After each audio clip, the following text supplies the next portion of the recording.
मंचर नगरपंचायत नगराध्यक्ष पदाच्या महाविकास आघाडीच्या अधिकृत उमेदवार रजनीगंधा राजाराम बानखेले यांनी आज आपला प्रचार दौरा मुळेवाडी रोड परिसरातील प्रभाग क्रमांक 14 मध्ये केला। या दौऱ्यात त्यांना नागरिकांकडून उत्साहाचा आणि सकारात्मक प्रतिसाद मिळाला। यावेळी मतदारांशी संवाद साधताना रजनीगंधा बानखेले म्हणाल्या, आम्ही आज मुळेवाडी रोड परिसरात प्रचार करत आहोत। या ठिकाणी नागरिकांचा चांगला प्रतिसाद मिळत आहे, त्यामुळे माझा उत्साह वाढला आहे। पुढे बोलताना त्यांनी नागरिकांनी सांगितलेल्या समस्यांची नोंद घेतली। त्या म्हणाल्या की या भागातील नागरिकांनी आम्हाला येथील समस्या सांगितल्या, ज्यामध्ये प्रामुख्याने रस्त्यांची समस्या प्रकर्षाने जाणवत आहे। या सर्व समस्यांची नोंद घेतली असून आम्ही निवडून आल्यास रस्त्याची समस्या लवकरच मार्गी लावू आणि परिसराचा विकास करू।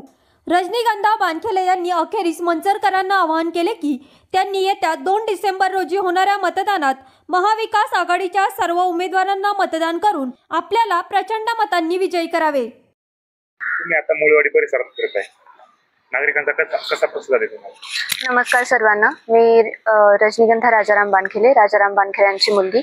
आज आमचा प्रचार दौरा हा प्रभाग क्रमांक 14 मध्ये होता। आज आम्हाला नागरिकांनी उत्कृष्ट प्रतिसाद दिलेला आहे। म्हणजे सगळ्यांमध्ये एक लोकांमध्ये जे जनजागृती म्हणू शकतो आपण, की ह्या वेळेला त्यांना स्वतःसाठीच एक चांगलं नेतृत्व पाहिजे आहे, एक चांगलं शिक्षित नेतृत्व पाहिजे आहे, की खरंच जे आपल्याला विकासाच्या मार्गावरती नेऊ शकतं। अशाच लोकांच्या प्रतिक्रिया आम्हाला मिळत आहेत आणि त्यानेच आमचा कॉन्फिडन्स ही बूस्ट होतो आहे। या ठिकाणच्या अडचणी काय काय आहेत?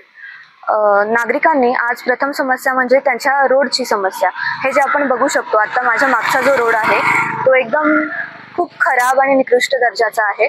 तर त्यांनी सांगितलं आम्हाला की आता तरी तो बरा आहे, पण पावसाळ्याच्या काळात अगदी चिखल होतो आणि आम्हाला चालायलाही त्रास होतो, आमच्या गाड्या अडकतात। अशा भरपूर समस्या त्यांनी आमच्या पुढे मांडल्या आणि मला असं सांगावंसं वाटतं की हे सगळं रोड असेल, पाणी असेल, ड्रेनेज असेल, हे खूप बेसिक आहे, लोकांचा अधिकार आहे तो। तर मला असं वाटतं की हे तर माझं प्रथम प्रायोरिटी असेल। म्हणजे ह्या जे सगळ्या आपण गरजा आहेत, बेसिक फॅसिलिटीज लोकांपर्यंत कशा प्रोव्हाइड करू शकतो, हे माझं पहिलं कर्तव्य असेल जेव्हा मी त्या पदावरती बसेल। फक्त माझी सगळ्यांना एवढीच विनंती असेल की ह्या वेळेला तुम्ही एका सुशिक्षित उमेदवाराला निवडून द्यावं, एक प्रामाणिक उमेदवाराला निवडून द्यावं। येत्या 2 डिसेंबरलाच आपलं मतदान आहे। सकाळी 7:30 वाजल्यापासून ते 5:30 वाजेपर्यंत आपलं मतदान आहे। तर माझी ही विनंती राहील की जास्तीत जास्त प्रमाणात आपलं मत, जे तुमचा सर्वात प्रथम अधिकार आहे, तोही तुम्ही जाऊन तिथे नोंदवावा। माझं चिन्ह आहे मशाल आणि तुम्हा सगळ्यांना मी ही विनंती करते की 2 तारखेला जाऊन मशालीच्या चिन्हावरती तुम्ही तुमचं मत नोंदवावं आणि मला विजयी करावं। धन्यवाद।